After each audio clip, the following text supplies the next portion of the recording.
Alors, il Khoddam Alacha Aleph, passage Yudbet.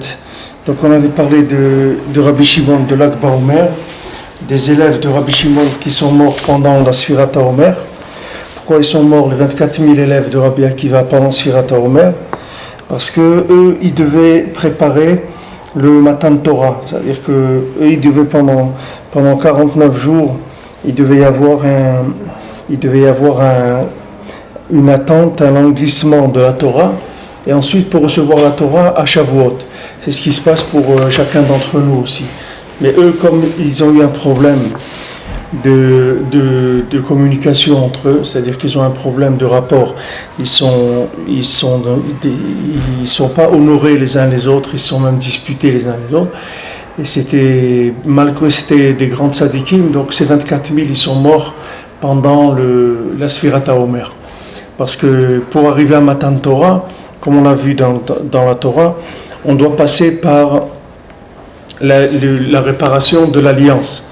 C'est-à-dire que d'abord, il faut résoudre le problème de communication, c'est-à-dire avec Hachem, avec le Ham Israël, c'est-à-dire avoir une communication qui soit un minimum de ce que Hachem exige. À ce moment-là, une fois que cette communication elle est réglée, alors on peut arriver à rentrer dans des vouloirs qui sont positifs. C'est-à-dire que pour vouloir le bien, il faut commencer d'abord par être lié avec Hachem et avec le Ham Israël. C'est-à-dire que si quelqu'un n'est pas lié avec Hachem, il n'est pas lié avec le Ham Israël, il ne peut pas vouloir le bien, déjà. C'est-à-dire pour commencer à vouloir le bien, il faut qu'il y ait un lien. Donc eux, comme c'était des grands tzadikim qui devaient amener, mettre la Torah, une Torah nouvelle, comme il a ramené Rabbi Shimon, une Torah entièrement nouvelle, le Zohar, une Torah nouvelle pour le Ham Israël, de nouveaux conseils, un nouveau concept pour que les générations puissent s'en sortir. Alors ces gens-là, eux, c'est des grands tzadikim, mais comme ils avaient un problème entre eux de communication, donc ça fait tomber tout le système. Donc pour chacun individuellement, c'est toujours le même schéma.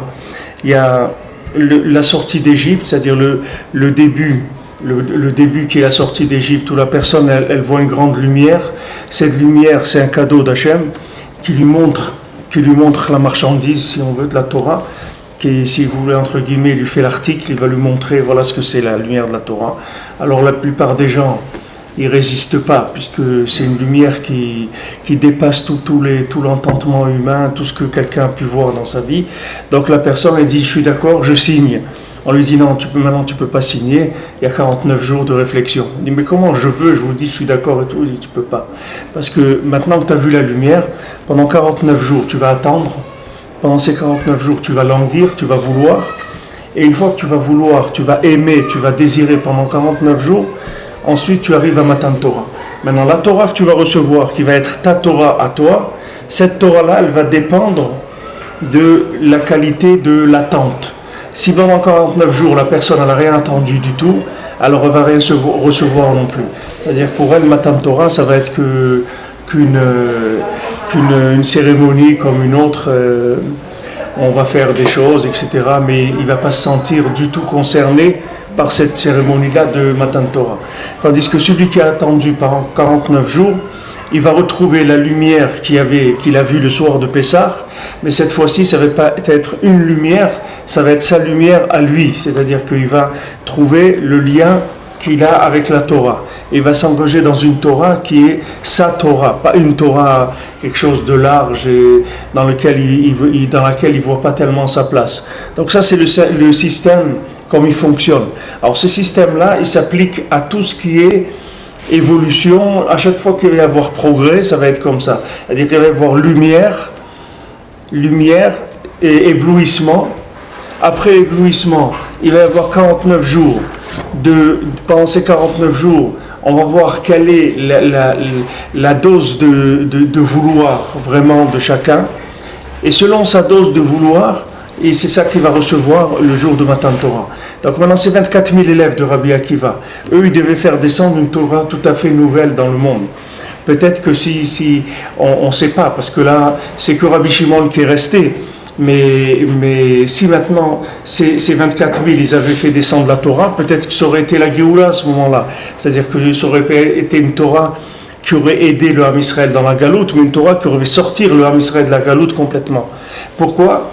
Parce que quand même c'était 24 000 tzadikim, c'est la plus grande yeshiva du monde. Il n'y a pas de yeshiva de 24 000 tzadikim, c'est pas 24 000 élèves, c'est 24 000. Chacun, la Torah elle témoigne, chacun c'était un tzadik gamour d'un très grand niveau. Donc ça veut dire qu'on avait 24 000 lumières du Ham Israël. Pourtant ils sont morts. Pourquoi ils sont morts ? Il n'y a pas de communication. S'il n'y a pas de communication, il n'y a rien. C'est-à-dire Hachem il leur a dit, il n'y a pas de communication, donc vous ne servez à rien sur terre, il vaut mieux que vous remontiez, ça ne sert à rien. Vous ne pouvez pas amener quoi que ce soit dans l'Am Israël. Donc ça c'est un schéma, c'est une partie du schéma qu'on voit dans cette Torah et qu'il faut retenir parce que c'est tout principe de progrès, il va être comme ça. Même dans le commerce, dans tout, c'est quelque chose qui fonctionne dans tout. Quelque chose qui va fonctionner dans tous les systèmes qui existent sur Terre. Dans tout ce qui peut se faire comme progrès, c'est comme ça que ça fonctionne. Parce que les 49 jours, c'est les 7 midot, les 7 sphirotes principales. Chesed, Gvura, Tiferet, Netzach, Hod, Yesod, Malchut. Ces 7 sphirotes-là, elles englobent tout ce qu'il y a sur Terre. Donc l'une par rapport à l'autre, quand on les fait fonctionner les unes par rapport à l'autre, ça fait 49. Et on doit passer par toutes ces sphirotes-là, sur tous les angles, pour désirer la Torah. C'est-à-dire qu'on ne peut pas sauter du moment où on a été ébloui par la Torah, on ne peut pas sauter dans la Torah directement. Il y a une attente qui est 49 jours. Maintenant, ces 49 jours, ils sont si vous voulez, ils sont symboliques par rapport à chacun. Ça peut être pour des gens 49 ans aussi, ça peut être pas 49 jours. Il y a des gens qui doivent attendre 49 ans avant qu'ils reçoivent la Torah. Parce que ça dépend de combien la personne elle a été enfouie dans les valeurs de ce monde. C'est-à-dire que si plus quelqu'un il a été éduqué à concevoir la vie selon le système de consommation des terriens, c'est-à-dire comme les gens de la génération du déluge, plus quelqu'un il a évolué là-dedans et il a cru dans ce système, plus son attente elle va être longue, parce que son attente, pendant cette attente-là, il va changer complètement sa conception des choses pour pouvoir avoir accès à la Torah, parce qu'il ne peut pas rentrer dans la Torah comme un goy, c'est impossible. Les gens, ils demandent souvent, ils veulent se convertir au judaïsme, ils disent mais quand même c'est long, il nous faut attendre beaucoup. Mais ils sont obligés de faire attendre la personne. C'est pas parce qu'ils veulent les faire attendre. C'est-à-dire que si ça dépendait du Ham Israël, le jour où la personne demande sa conversion, on lui donne tout de suite la conversion. Mais c'est pour son bien à lui, c'est pour qu'il puisse être prêt à s'engager. C'est écrit un goy qui fait Shabbat et les chayav mita. Pourquoi les chayav mita, un goy qui fait Shabbat? Pourquoi il est condamné à mort? Qu'est-ce qu'il a le pauvre? Il veut faire Shabbat. Pourquoi vous le condamnez à mort? Au moins vous devez lui mettre une couronne. Lui, il faut lui jouer la fanfare. Il ne faut pas lui dire les pauvres condamnés à mort. C'est pas qu'on ne le veut pas. C'est qu'on veut qu'il rentre Behemet. Et si maintenant il rentre comme un goy, le Shabbat il va le brûler, il va le détruire complètement. Et ça c'est valable pour un juif aussi, qui est un juif qui sort qui est tout frais là, qui vient de sortir des halles à 5h du matin. Ce juif-là, c'est un goy, c'est pas un juif. Qu'est-ce qu'il a de juif? Il a de juif la référence, c'est tout. C'est-à-dire, quand vous cherchez sa référence, vous allez le trouver quelque part dans un carnet juif. Mais lui, il n'est pas juif, il ne sait pas ce que c'est un juif. Il n'a jamais vécu comme un juif, il ne sait pas ce que c'est. Il a vécu qu'en contact avec des gens qui l'ont influencé dans un mode de vie qui n'est pas le sien. Alors lui, il est en galoute, il est en exil, et qu'est-ce qu'il va faire? Il faut qu'il ressemble aux gens avec qui il se trouve, sinon comment il va vivre? Donc maintenant, on lui dit, voilà, tu as vu la lumière de la Torah? Tu as vu ta véritable identité? Ça t'a plu? Il dit oui, ça m'intéresse vraiment, c'est extraordinaire, je veux signer, je veux faire le pas. On lui dit non, tu ne peux pas t'engager, tu vas attendre. Qu'est-ce qui va se passer pendant cette attente? Pendant cette attente-là, ce languissement, c'est là où il va développer des liens véritables avec la Torah. Parce qu'on ne peut pas rentrer dans la Torah avec un corps, avec une tête de goy, c'est pas possible. C'est-à-dire, pour rentrer dans la Torah, il faut un minimum de concepts juifs pour pouvoir rentrer dans la Torah. Et ces concepts-là, ils vont s'acquérir pendant l'attente.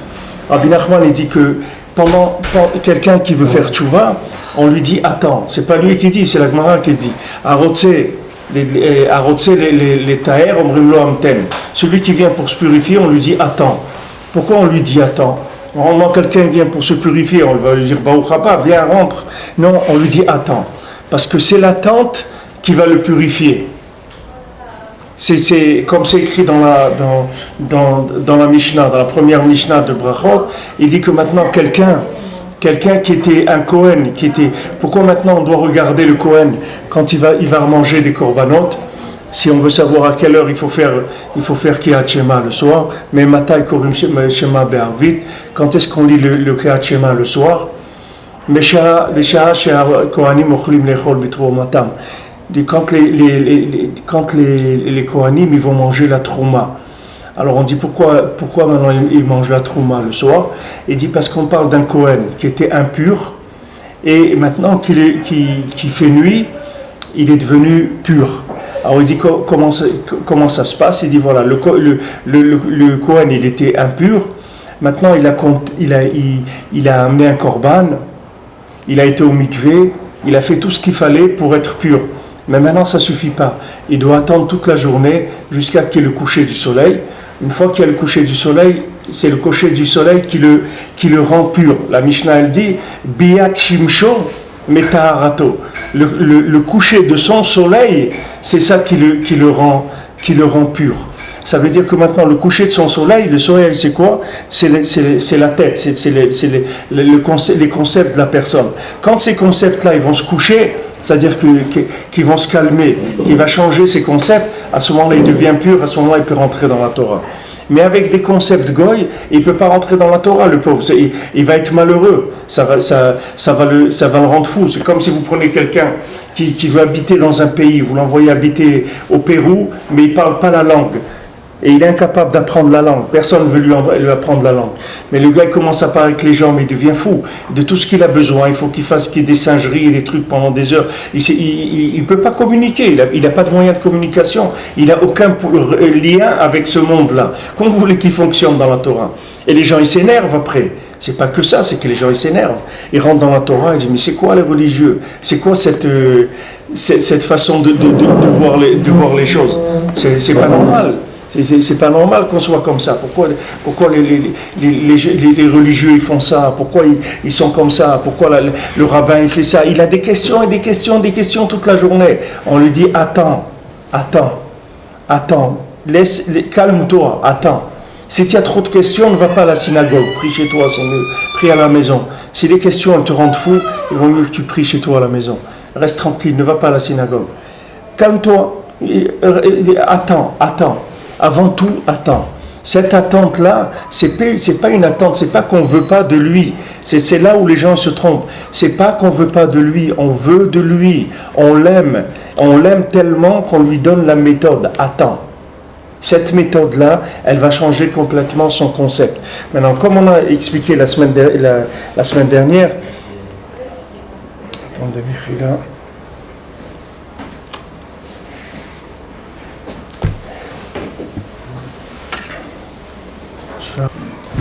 Alors maintenant, cette attente-là, elle a une valeur que si la personne, elle reste bien sûr connectée. Si la personne, elle se déconnecte pendant l'attente, alors c'est plus une attente, ça sert à rien. C'est comme si quelqu'un est sur le quai de la gare. À un moment, vous lui demandez qu'est-ce que vous faites là, il dit j'habite là, quoi. Je vis ici. Alors s'il a oublié qu'il était en train d'attendre le train, à quelle heure le train doit arriver, c'est pas à peine qu'il reste sur le quai de la gare, il peut rentrer chez lui, il n'a rien à faire là-bas. Donc cette attente, ça doit être une attente vivante, c'est-à-dire une attente qui est une attente consciente de qu'est-ce qu'on est en train d'attendre. Et on le veut, seulement on sait qu'on ne va pas nous le donner maintenant. On peut nous le donner dans 1 minute, mais on peut le donner dans 50 ans. Nous on est là, on attend, c'est tout. Comme la chanson qu'on fait sur Mashiach, on dit Mashiach, On ne sait pas, mais quand le jour où il vient, nous on l'attend. On est là, on l'attend. Mais c'est une attente vivante. C'est pas une attente morte d'une histoire quelconque c'est quelque chose de vivant. Si l'attente, elle n'est pas vivante, alors c'est plus une attente, ça sert à rien. Pour que l'attente, elle soit vivante, il faut tikkun abrit, il faut l'alliance. C'est-à-dire garder les liens avec la Gdusha, garder les liens avec le Ham Israël, garder les liens avec Hachem, garder les liens avec la vérité. C'est très difficile, parce qu'il faut rester connecté sans pouvoir rentrer. C'est très très difficile. C'est comme une salle d'attente, mamash. C'est une salle d'attente, vous êtes dans un cabinet, quelqu'un est dans un cabinet médical ou dans n'importe où, il est dans la salle d'attente, on lui dit attends, il faut pas, à aucun moment il faut qu'il oublie qu'est-ce qu'il est en train de faire, il ne faut pas qu'il oublie qu'est-ce qu'il fait là, parce que s'il oublie ce qu'il fait là, l'attente elle ne sert plus à rien, c'est-à-dire il a qu'à rentrer chez lui, parce qu'il est plus branché.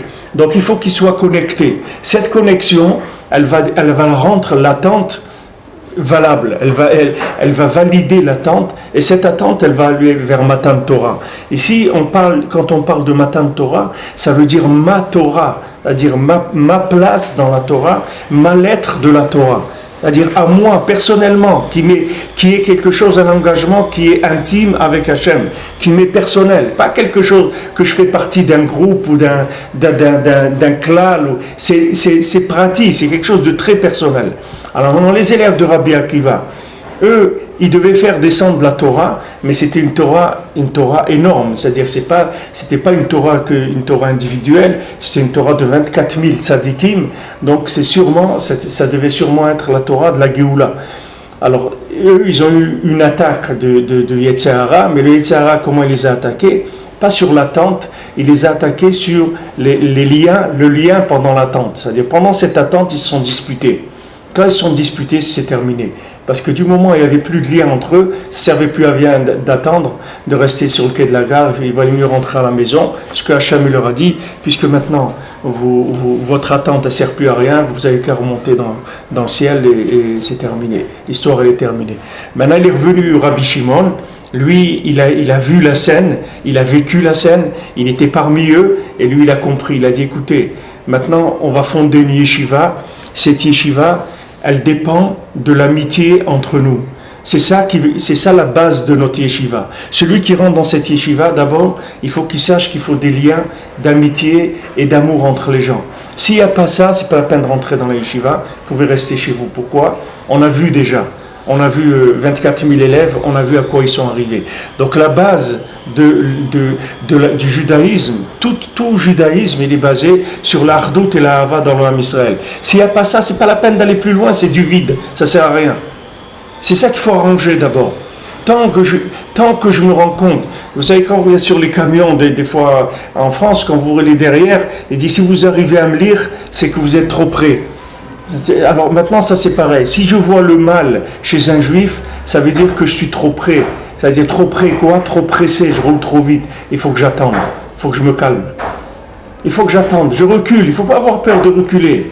Il ne faut pas avoir peur de voir le camion loin, 10 km devant. Il vaut mieux qu'il soit 10 000 km dedans plutôt que je me trouve en dessous les roues du camion.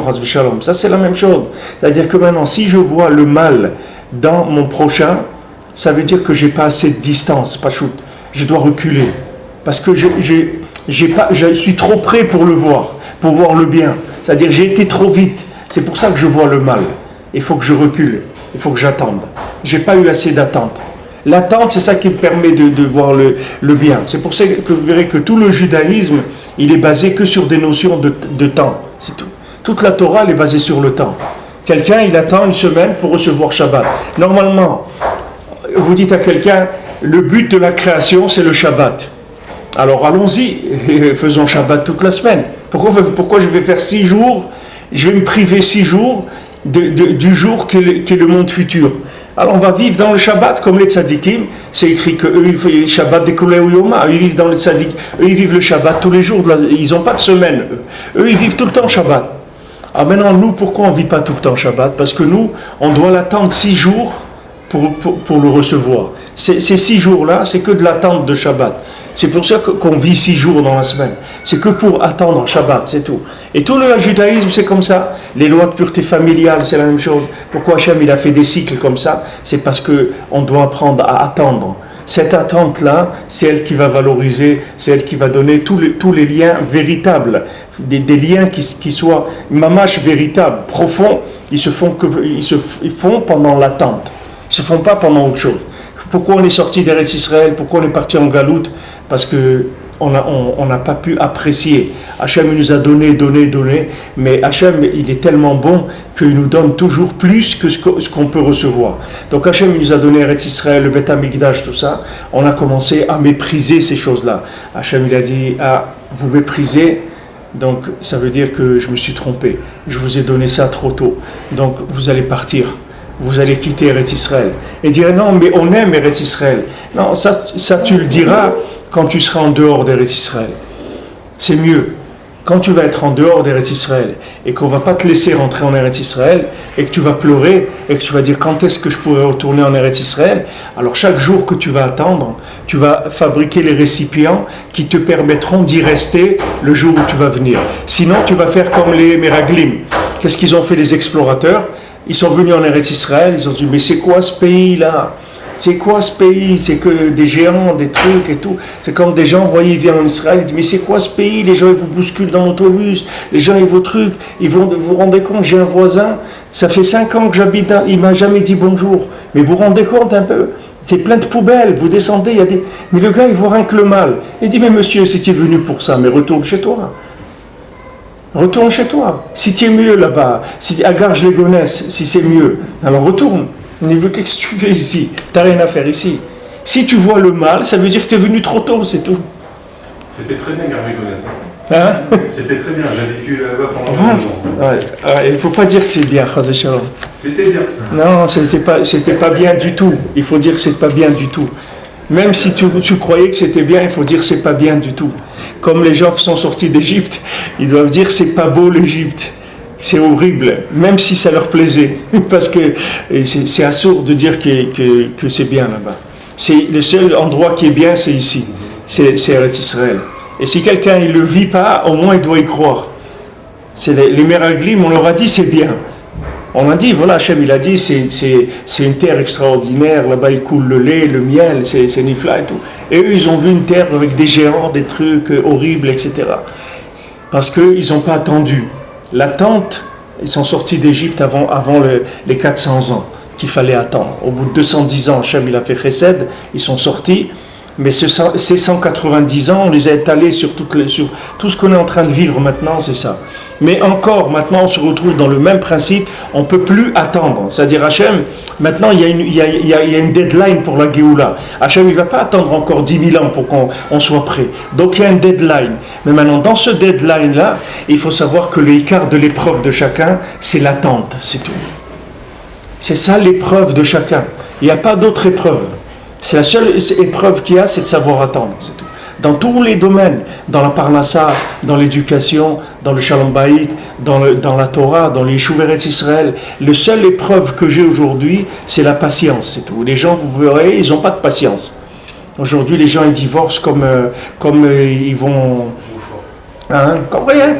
Quand quelqu'un il va s'inscrire, je ne sais pas, dans un club pour faire de la gymnastique, alors il divorce. Quand quelqu'un m'a dit, il a été au Beddin pour divorcer, il croyait que le Beddin, il allait essayer d'arranger, de leur dire, bon, quel est le problème, etc. Mais le Beddin, il a dit, mais messieurs, dames, on n'a plus le temps de ça aujourd'hui. Tu veux divorcer? Oui. Tu veux divorcer? Oui. Ok, allez, venez signer. Allez, shalom. C'est tout. Avant, ça n'existait jamais, ça. Avant qu'un Beddin, il lâche le divorce, ça prenait... les gens, ils se fatiguaient. Ils les fatiguaient. Il est fatigué, je qui dit ils m'ont tellement fatigué, je préfère rester avec ma femme que ce Beddin, ils m'ont rendu fou. Alors je reste avec ma femme, mais c'est tout. C'est-à-dire, il leur provoquait l'attente malgré eux. Aujourd'hui, il n'y a pas. Tu veux? Allez, vas-y. Allez. Et il y en a des centaines. Les Beddin, ils sont pleins. Pourquoi? Les gens, ils ne peuvent pas attendre. Mais attends un petit peu. Il dit, attends. Il ne peut pas attendre. Il n'a pas la force d'attendre. Il ne peut pas. Il ne peut pas attendre, c'est tout. Il dit non, moi je ne peux pas attendre, il faut que ça marche tout de suite. Alors si quelqu'un maintenant, au niveau de son couple, au niveau de ses enfants, au niveau de sa parnassa, il n'est pas capable d'attendre, comment vous voulez qu'il attende Mashiach? Il ne peut pas. Comment qu'il attende la Géoula? Comment qu'il attende sa place dans la Torah? Il ne peut pas. Déjà des choses simples comme ça, qui sont mamage simples. C'est pas compliqué. Même si quelqu'un il a une femme qui l'embête toute la journée. Mais s'il attend, elle ne va plus l'embêter, sa femme. C'est une question de temps, c'est tout. C'est une question de temps. Il n'y a pas de... Quelqu'un il a un patron qui l'embête, s'il attend, son patron il ne va plus l'embêter. Il va se fatiguer de l'embêter. C'est que le temps, c'est tout. Toute la vie de la personne, c'est sa gestion du temps, c'est tout. Comment il réagit par rapport au temps. Si maintenant il sait maîtriser le temps, et maîtriser le temps, c'est l'attente, la capacité d'attente. Si je suis capable d'attendre, je suis maître du temps. Si je ne suis pas capable d'attendre, c'est le temps qui me domine. Et si le temps me domine, je suis terminé. Terminé. Si je suis sous le temps, je suis terminé. Pourquoi les femmes, elles ne font pas toutes les mitzvot, hein? Quand j'attends, je sors du temps. En quoi? Quand j'attends, je sors du temps. Quand j'attends, je domine le temps. C'est-à-dire, c'est plus le temps qui va faire ma vie. C'est moi qui vais faire ma vie en delà du temps. Je te donne un exemple. Quelqu'un, par exemple, il fixe d'étudier la Torah 1 heure par jour. Alors il fixe, il a telle heure à telle heure, il étudie la Torah. Maintenant il vient quelque chose pour une affaire, quelque chose, etc. Ça n'existe pas pour lui. Lui, il a fixé le temps pour la Torah de telle heure à telle heure. C'est-à-dire le fait qu'il sait attendre quand on lui propose quelque chose. Il sait attendre, ça fait que c'est lui qui domine le temps. Si maintenant, le jour où il y a une affaire, un truc, un rendez-vous, il fait sauter sa kviout de Torah, ça il est repassé en dessous le temps. C'est-à-dire c'est le temps qui l'a dominé. Une fois, il y avait une histoire comme ça qui est racontée au Canada, quand j'étais au Canada, qu'il y avait la famille Reichmann, c'était une famille très riche au Canada, qui devait acheter la ligne des chemins de fer des États-Unis ou du Canada. Une très très grosse affaire. Maintenant, cette affaire-là, il fallait la signer pendant les 9 jours de Tisha B'Av. Alors on leur a dit, voilà, c'est une affaire exceptionnelle, mais il faut acheter tout de suite. Alors ils ont dit, nous, pendant les 9 jours de Tisha B'Av, on n'achète rien. Alors ils ont dit, mais c'est une affaire, c'est pas la peine de discuter. C'est des principes chez nous qui sont au-dessus du temps. Donc chez nous, 9 jours, on n'achète rien. Même si vous nous la proposez à $1, on ne va pas l'acheter. Donc c'est pas la peine d'essayer. Donc ils ont attendu les 9 jours. Et les 9 jours après, ils l'ont acheté beaucoup moins cher que ce qu'il leur avait proposé tout de suite. Tu vois, toujours les gens, ils viennent, ils veulent te vendre quelque chose, ils te disent, mais il faut une décision, c'est une affaire, mais il faut décider tout de suite. Alors toi, déjà, tout de suite, tu dois dire, moi, je décide rien tout de suite. Moi, avant que je prie et que je laisse passer une nuit et une journée, je ne fais rien du tout. Donc c'est pas la peine si c'est pour moi, on en parle demain. Mais aujourd'hui, sur place, je décide jamais. On attend, c'est tout. C'est un principe, c'est tout. Attendre, ça va changer toutes les choses. Parce que quand tu attends, tu vas dominer le temps. Qu'est-ce que veut dire dominer le temps? Tu vas dominer tous les éléments qui sont faux, qui sont des éléments qui sont nés du temps. Ce n'est pas des éléments qui sont nés de la vérité. C'est des éléments qui sont nés du temps. Le temps, il fabrique, c'est lui qui... Le Yetzirah, il est né dans le temps. Toutes les ta'avot, elles sont dans le temps. Puisque maintenant, si une personne... elle pouvait avoir la conscience qu'elle va avoir quand elle va être dans son trou, dans la tombe, il n'y aura pas de ta'avot, il ne va pas avoir des ta'avot. Il ne va pas courir ni l'argent, ni les femmes, ni le manger, ni rien du tout, ça ne va pas l'intéresser. Qu'est-ce qu'il fait maintenant qu'il a ces ta'avot-là? C'est qu'il n'arrive pas à être connecté avec ce qui va se passer avec lui dans quelque temps. C'est pas quelque chose, ça peut être dans 10 ans, dans 20 ans, dans 50 ans, mais ça vient. C'est un moment qui est inéluctable, personne ne peut échapper à ça. Donc c'est là où il va se trouver. Son corps et tout, c'est là la tachana sophite, là où tout le monde descend, c'est là-bas. Donc s'il arrive à avoir conscience de ce moment-là, il n'a aucun problème. Il vit dans un autre monde. Tu le vois passer à côté de toi, mais il n'est pas là. Il n'est pas dans le temps, dans le même temps que toi, il vit dans un autre temps. C'est ce qu'elle donne, l'attente, elle fait sortir des contingences du temps. Si tu sais attendre, tu vas voir que tous les désirs ils vont disparaître. Parce que le désir de quelque chose, le plaisir, il vient que du temps. La notion de plaisir, c'est une notion de temps. Ce n'est pas une notion qui est infinie. Une personne, elle tire un plaisir qui est dans le temps. Elle attend le plaisir il va partir. Quelqu'un il a envie d'aller à la plage, il attend, ça va être l'hiver, il ne va plus avoir envie d'aller à la plage. C'est pas quelque chose qui passe le temps, c'est quelque chose qui est dans le temps. Il fait partie des fluctuations du temps. Si tu sais dominer le temps, donc c'est fini. Tu vois Rabbi Nathan, comment il vivait, tu vois que c'était un homme qui ne vivait pas dans le même temps que nous. Les tzadikim, ils ne vivent pas dans le même temps que nous. Je vous ai dit, quelqu'un il vit, il voit par exemple, Eliyahu Hanavi, il est assis ici. Et les autres, ils ne le voient pas. Il dit, mais comment? Lui, il le voit, les autres, ils ne voient pas. Parce qu'il circule, il ne tourne pas dans la même vitesse de temps, c'est tout. Lui, il tourne dans une vitesse d'image où il voit des images que toi, tu ne vois pas. Rabbi Nathan, quand quelqu'un il commençait à discuter avec lui sur le Shulchan Aruch ou sur tous les Sfarim, c'était pareil pour lui. Mais quelqu'un, une fois, il a discuté avec lui, il lui a dit, mais c'est écrit dans le Taz, dans le Torah Zahav, c'est un des explicateurs, des décisionnaires dans le Shulchan Aruch, qui a vécu bien sûr des siècles avant Rabbi Nathan. Alors quelqu'un il discutait avec Rabbi Nathan, il dit non, le Taz, ce qu'il dit le Torah Zahav, ça veut dire ça et ça et ça. Alors Rabbi Nathan il dit, ne discute pas avec moi le Taz je l'ai vu, moi j'ai parlé avec lui. Donc c'est pas la peine que tu discutes avec moi. C'est toute la vie de Rabbi Nathan, c'était comme ça. Un petit enfant, il y avait un petit enfant qui était que ça a donné après Bémet la famille de Rav Shimshon Barsky qui était un descendant de Rabbeinu et tout, parce que ses ancêtres ils sont mariés avec les descendants de Rabbeinu.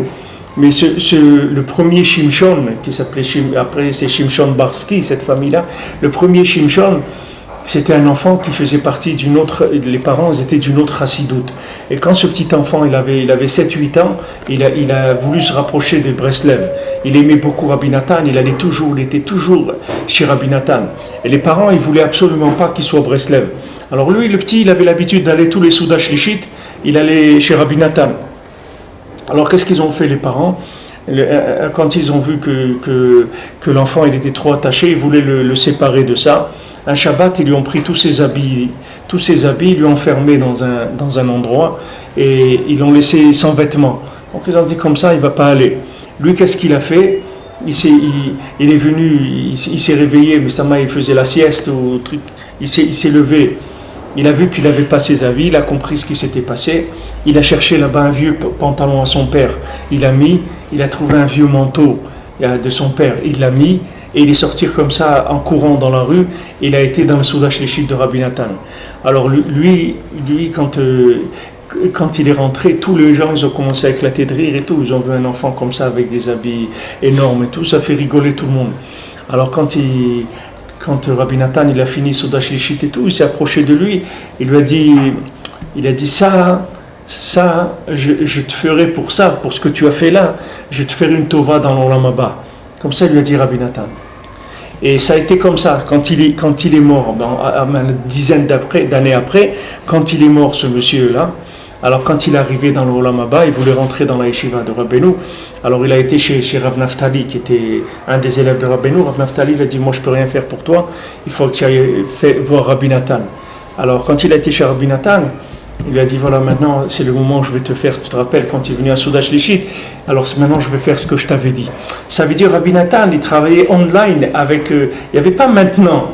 Quand il faisait maintenant, c'était aussi dans 50 ans. Tout ça, il le voyait plat. C'est pas comme nous, on voit le futur dans le futur. Lui, le futur, il le voyait dans le présent aussi. Le passé, il le voyait dans le présent. Il n'y avait pas de futur et pas de passé. Comment Hachem dit à Mashiach, que Mashiach il a attendu 5700 ans, et il lui dit, Mashiach, mon fils, viens, tu es né aujourd'hui. Ça fait 5700 ans qu'il attend. Tu lui dis, je suis né aujourd'hui. Non, parce que Mashiach, il n'a pas cette notion, il n'est pas sous le temps. Donc lui, le passé et le futur, ça n'existe pas chez lui. Il existe une seule chose, c'est le présent, et tout est dedans. Tout le futur, il le voit au présent. Imaginez-vous que quelqu'un, il voit son futur au présent. Il le vit au présent, son futur. Mais ce n'est pas la même vie du tout. C'est une autre vie complètement. Complètement une autre vie. Il a présent à ses yeux son futur. Et il a aussi présent à ses yeux son passé avec les expériences du passé. C'est une autre vie complètement, ça n'a rien à voir. Mais nous, on est sous le temps, Donc sous le temps, la vitesse de temps dans laquelle on est, c'est-à-dire la capacité à contracter le temps, c'est ça qui va faire notre qualité de vie. On vit notre concept du temps.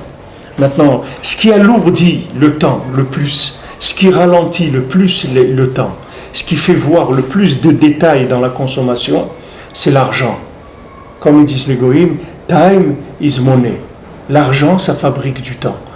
C'est-à-dire, il n'y a pas plus lourd dans le monde comme ta'ava, comme désir, que l'argent. L'argent, c'est ce qui ralentit le plus la vie de quelqu'un. C'est-à-dire, ce qui éloigne le plus la conscience des choses, c'est l'argent. Plus quelqu'un rentre dans l'argent, plus son temps il devient énorme. C'est-à-dire qu'il fait des mouvements au ralenti. Il vit au ralenti. Prenez un film et ralentissez-le, vous allez voir. Même quelque chose qui était sympathique, ça devient monstrueux. Vous entendez des voix comme ça énormes, des trucs. C'est complètement déformé. Pourquoi ? Parce que le temps il s'est ralenti. Maintenant, time is money, ça veut dire que l'argent, c'est la chose qui ralentit le plus le temps. C'est-à-dire ce qui fait s'éloigner de la conscience du monde futur, c'est l'argent. L'argent, c'est ce qui enfouit la personne le plus dans ce monde-là. Plus quelqu'un il sort de la ta'ava de l'argent, et plus il va vivre une autre vie. C'est pour ça que cette Torah, elle commence avec la tzedaka. Rabbi nous dit que la tzedaka, elle est manéguette tous les galgalim. Que la tzedaka, c'est elle qui fait tourner tous les astres. C'est-à-dire, plus quelqu'un est dans une tzedaka avec la émouna, et plus les astres sous lesquels il vit, ce ne sont pas des astres qui vont le tenir sous les conditions naturelles. Il vit dans des concepts qui sont complètement autres, parce qu'il n'est pas soumis à l'argent. Celui qui n'est pas soumis à l'argent, il peut être considéré comme quelqu'un qui est sorti complètement du système de ce monde. C'est fini. Le système de ce monde, il est basé sur l'argent. Si quelqu'un il est sorti de la passion de l'argent, du désir de l'argent, du souci de l'argent, terminé. C'est-à-dire qu'il a une conscience qui est liée avec le futur complètement. Et chacun il a ses épreuves. Chacun on va l'éprouver à chaque moment. Est-ce que tu crois dans Hachem ? Est-ce que tu es capable d'attendre ou tu crois que non ? Les gens qui volent, pourquoi ils volent ? Parce qu'ils ne peuvent pas attendre, c'est tout. Même le vol à l'étalage, quelqu'un il va voler un truc à manger. Pourquoi il va voler ? Parce qu'il ne peut pas attendre. Il a décidé de ne pas attendre, c'est tout. Il ne peut pas attendre. S'il avait attendu, on va lui montrer après, que s'il avait attendu, voilà, ce serait venu. Ça veut dire pas voler, pas voler. Ouais, pas voler et pas voler. C'est-à-dire pas voler en ukrainien, ça veut dire doucement. Et en français, ça veut dire qu'il ne faut pas voler. Il ne faut pas voler et il ne faut pas voler sans voler non plus. Dans tous les sens, ça marche. Rabbeinu, il a dit doucement, doucement. Tout ce que Rabbi Nachman, il est dans un enseignement je ne sais pas ce que vous entendez et ce qu'on est en train de dire ici, mais c'est des choses, ça n'existe pas dans le monde, ça n'a jamais existé des enseignements comme ça. C'est quelque chose qui n'a jamais existé. Une clarté, une simplicité et une profondeur comme ça n'a jamais existé dans le monde. Et pourtant, Rabbi Nachman, avec tout ça, il dit attends. Il dit mais c'est trop, c'est merveilleux et tout. Il dit attends. Apprends à attendre. Cette lumière, elle est belle, elle est grande, mais attends. Tout ce que tu vas vouloir obtenir, tu vas l'obtenir par l'attente. C'est tout. Tout, tu vas l'obtenir par l'attente. Tu attends. Tout. Avec cette attente, tu vas changer complètement tes concepts. Et après, tu pourras rentrer dans la Torah et vivre vraiment la Torah. Pas, tu vas te dépêcher. Tu vas rentrer dans la Torah alors que tu as des concepts qui sont complètement goy dans ta tête et tu vas être rejeté par la Torah, tu vas te sentir rejeté, mais c'est pas la Torah, elle t'a pas rejeté, c'est que tu n'es pas prêt à vivre ces choses-là. Quand tu n'es pas prêt à les vivre, automatiquement tu vas te sentir expulsé. Mais c'est pas vrai, la Torah, Hachem il t'aime, la Torah elle t'aime, le Ham Israël il t'aime, la terre d'Israël elle t'aime. Si tu quittes la terre d'Israël, elle va pleurer sur toi. La terre d'Israël elle t'aime, elle veut que tu restes, mais seulement elle peut pas te changer ta vitesse d'image. Ta vitesse d'image, c'est ta vitesse d'image, on peut rien faire. Si maintenant tu montes dans l'autobus, tu te fais bousculer 10 fois, il n'y a personne qui t'a bousculé, Béhémet. C'est ta vitesse d'image qui fait que tu vois qu'il y a des bousculades. Mais tu verras que si tu es patient, tu verras qu'on ne va plus te bousculer. Mais qu'est-ce qui s'est passé ? Pourquoi avant on me bousculait, maintenant on ne me bouscule plus ? Qu'est-ce qu'il y a eu ? Ah, maintenant ils ont compris, maintenant ils voient que je suis comme eux, etc. Alors ils ne bousculent plus. Non, il ne s'est rien passé, c'est la vitesse d'image. qui a changé. Donc c'est cette vitesse d'image, les bousculades, ça n'existe plus, c'est tout. C'est-à-dire vous ne les voyez plus. Avant elles étaient, maintenant elles n'y sont plus. Et si vous tournez encore plus vite, vous allez voir après apparaître des images. Ça c'est par rapport au négatif, mais même par rapport au positif, vous allez voir apparaître des images que vous ne voyiez pas avant. Parce que ces images, elles se voient qu'à partir d'une certaine vitesse. Par exemple, un film, il tourne à 25 images secondes, un film normal, disons entre 15 et 25, parce qu'en dessous de 15, ça commence à être... On voit les images subliminales, parce que c'est le truc, je n'ai pas compris de 10 choses, c'est que je me demandais. Le anten, c'est une attente, c'est un arrêt. C'est-à-dire que nous, à première vue, nous, quand on attend, on commence à voir parce qu'on attend. Et donc, au lieu d'être pris dans le film, de courir avec le film, pas voir ce qui se passe, on se met en recul, donc on s'élève, on voit plus haut, c'est bien clair. Non, l'attente ici, c'est pas qu'une attente, c'est pas attendre pour une attente, c'est que l'attente, elle va te changer ta vitesse d'image. C'est ça ce qu'elle va faire, l'attente. L'attente, elle va créer des liens avec le Ham Israël, avec Akadosh Baruch Hu, avec les tzadikim, avec ta neshama. Cette attente-là, elle est faite pour développer les liens d'Ahava, les liens d'amour, l'unité. Ahava, c'est Echad. Ça veut dire qu'elle va t'unir avec les concepts qui sont des concepts de l'infini. C'est ça ce que tu vas faire dans l'attente. Dans l'attente, tu vas développer des concepts de l'infini. C'est ce que tu fais quand tu attends. Et en développant ces concepts de l'infini, quand tu vas rentrer dans la Torah, tu vas tourner à une vitesse d'image qui va te faire accepter, qui va te faire, pas que accepter, qui va te faire vivre, qui va te faire aimer la Torah, qui va te rendre heureux dans la Torah. Parce que tu vas tourner à la vitesse d'image minimum pour voir le bien dans la Torah. En toi, dans les autres, dans le monde, partout. Si tu ne vois pas le bien dans le monde, c'est que tu tournes trop lentement dans tes images. Donc tu dois attendre un peu. Cette attente, avec le languissement, elle va accélérer la vitesse de l'image. Ta conception de l'image. C'est pour ça que tu vas voir des gens, ils marchent dans la rue, il y a des choses qu'ils ne voient pas. Tu lui dis, tu n'as pas vu? Il te dit, non, je n'ai pas vu. Pourquoi ils ne voient pas? Parce que la vitesse d'image sur laquelle ils tournent, ils ne voient pas ces choses-là. Ils ne les voient pas. Alors maintenant, chacun il tourne entre 15 et 25, ça c'est un film normal. Imagine-toi que au lieu de tourner à 25, tu tournes à 2500, par exemple. À 2500, tu ne vois plus rien. C'est-à-dire c'est une bande. Dans les machines d'imprimerie, quand les machines qui tournent à 10 000 ou 15 000 feuilles à l'heure, alors quand la personne elle veut vérifier, regarder s'il n'y a pas des taches ou autre sur la feuille, comment il va faire? La machine elle tournera à 15 000, c'est des rotatives. Maintenant, il ne peut pas arrêter la machine pour prendre une feuille et regarder, ça se fait sur les petites machines. Mais les rotatives, on ne peut pas faire ça. Tu ne peux pas arrêter la vitesse. Alors qu'est-ce qu'il y a? Il y a des stroboscopes, il y a des appareils qui reproduisent la vitesse à l'envers. Alors ça fait que le gars, il a toujours comme une feuille qui est arrêtée devant lui. Mais Béhémet, elle n'est pas arrêtée du tout, elle tourne à 15 000 la machine. Mais comme on lui transmet une image, que cette image-là, elle tourne à moins 15 000, alors l'image elle est arrêtée, c'est tout, lui il voit une image arrêtée. Mais la réalité, c'est que ça tourne très très vite. Mais la vie de chacun c'est comme ça. La vie de chacun c'est comme ça. Ses concepts de vie, ils sont par rapport à sa vitesse d'image, c'est tout. Puisque maintenant, c'est ce que je dis toujours aux gens. Les gens ils disent, ouais mais dans les couples on s'entend pas, avec ma femme des problèmes, tout. Mais vous êtes jamais entendu. Pourquoi vous êtes mariés? Vous êtes masochiste, vous êtes mariés parce que vous avez vu que vous pouvez vous taper dessus, vous êtes des boxeurs, vous êtes mariés pour vous boxer. Non, à un moment, vous êtes aimés, oui. Oui. Pourquoi ils sont aimés? Parce qu'ils s'attendaient, c'est tout. Comme ils s'attendaient, ils étaient loin, il n'y avait pas de problème. Il dit, oui, d'abord ils vous voyaient, vous voulez un café, je peux vous inviter au restaurant, ça ne vous dérange pas? Oui, d'accord, avec plaisir, etc. Ah ben reste comme ça, c'est tout. Ne change pas, reste comme ça toute ta vie, tu verras que tu n'auras aucun problème du tout. Tu n'auras aucun problème. Qu'est-ce qui fait que tu as des problèmes? C'est que tu sens trop près. Parce que maintenant tu as fait une ktouba, tu lui as dit voilà, maintenant tu m'appartiens, et tu lui as dit là-bas, tu vas lui amener la parnassa, tout ça, et tu dis attends, il y a un contrat maintenant, tu dois m'amener la parnassa, tu dois me donner ça et ça. Ça y est, le langage il a changé maintenant, c'est plus la même chose. Qu'est-ce qu'il fait là? C'est que la personne se sent trop près. Elle sent trop près, alors il faut que tu prennes un peu de distance. En attendant, en disant, ok, j'ai pas le mérite aujourd'hui de voir le bien qu'il y a dans ma femme, ou le mérite de voir le bien qu'il y a dans mon époux, ou le mérite de voir le bien qu'il y a dans mes voisins, ou le bien qu'il y a en moi-même aussi, la même chose. Alors je vais attendre, je vais m'asseoir quelque part et je vais dire Hachem, je veux voir le bien. Je ne peux pas vivre comme ça. Je ne peux pas vivre en croyant que je suis quelqu'un de nul. C'est pas possible. Pas possible.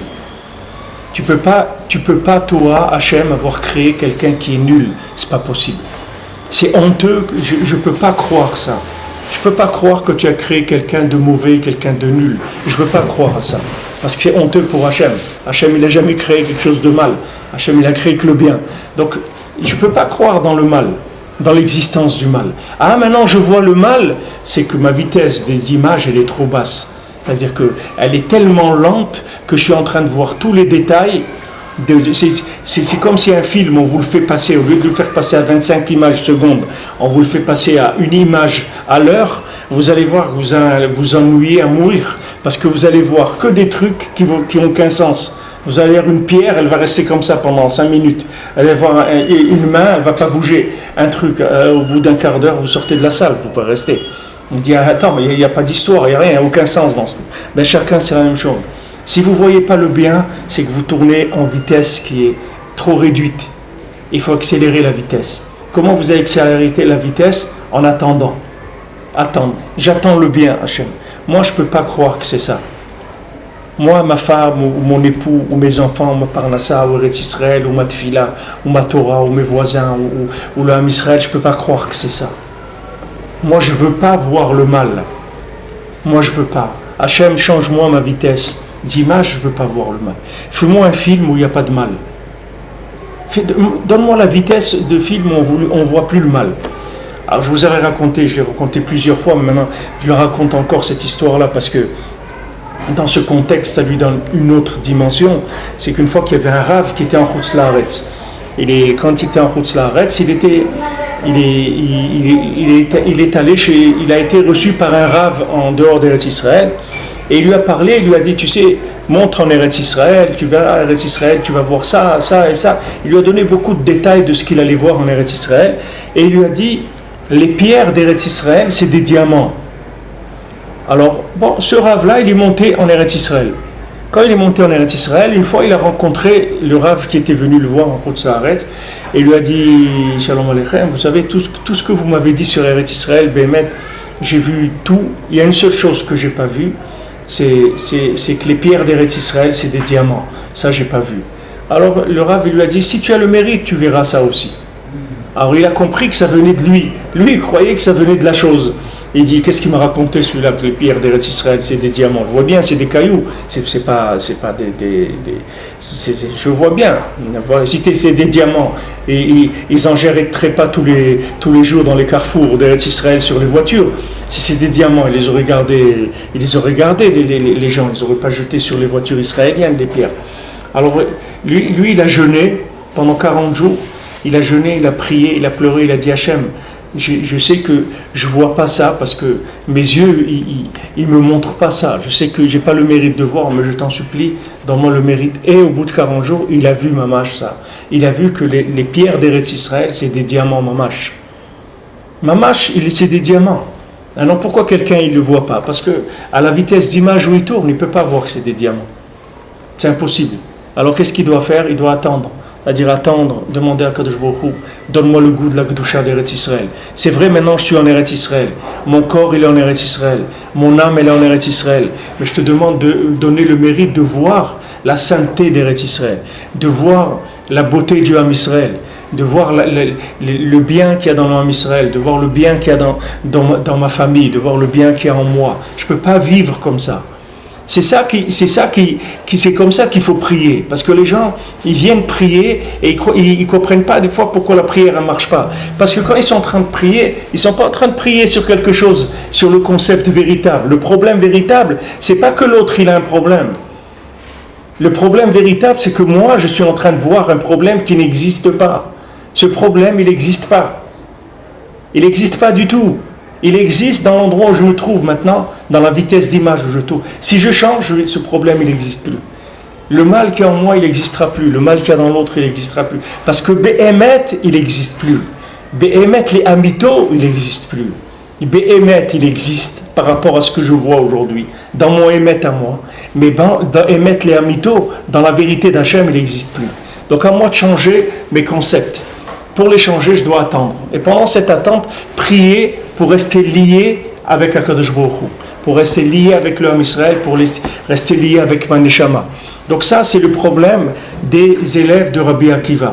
Quand pendant cette attente-là, ils ont abîmé la Ahava qu'il y avait entre eux, ça les a fait tomber dans l'incapacité de tourner plus vite que ce qui tournait, et donc Hachem il les a enlevés du monde.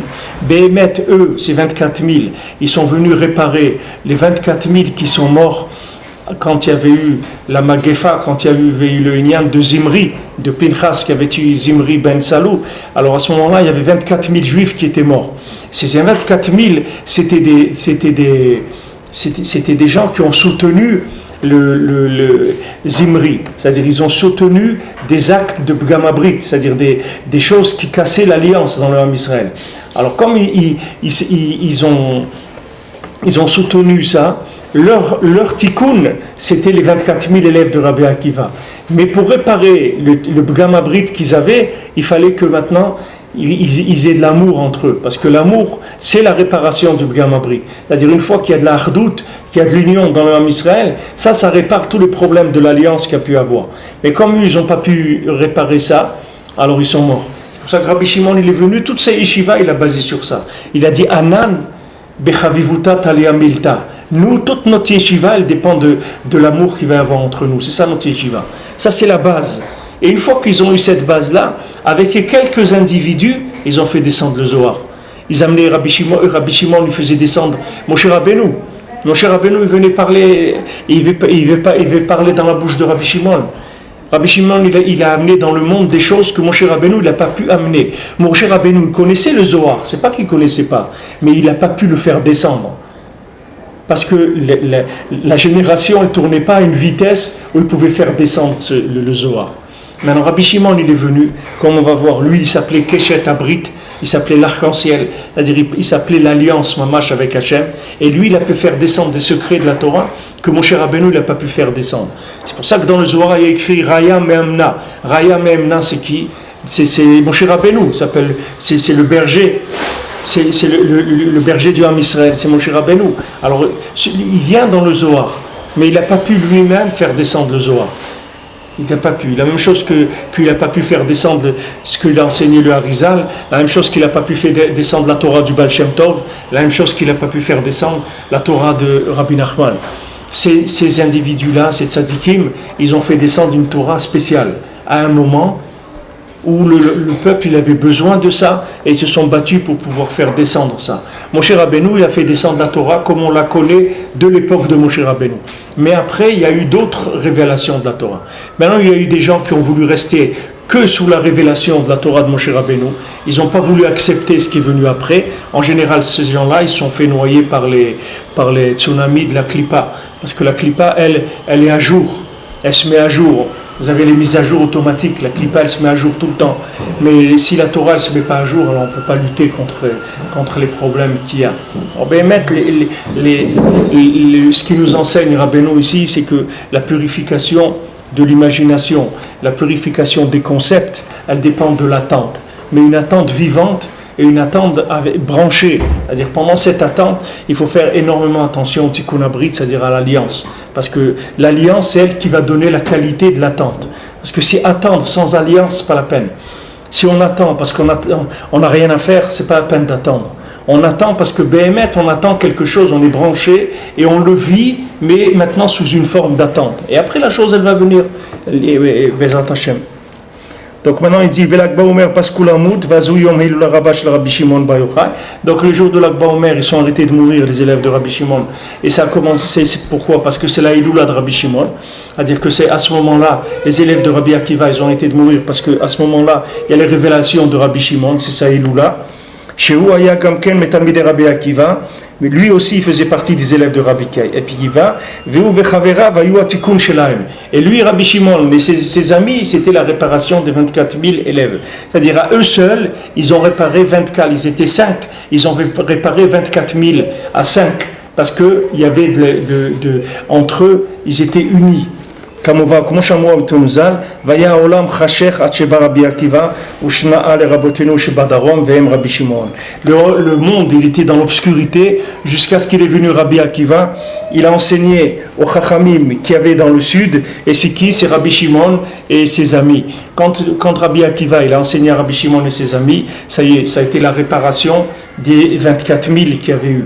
Que ces 24 000, eux, ils n'avaient pas eu le mérite d'avoir l'union qu'ils ont eu cela entre eux.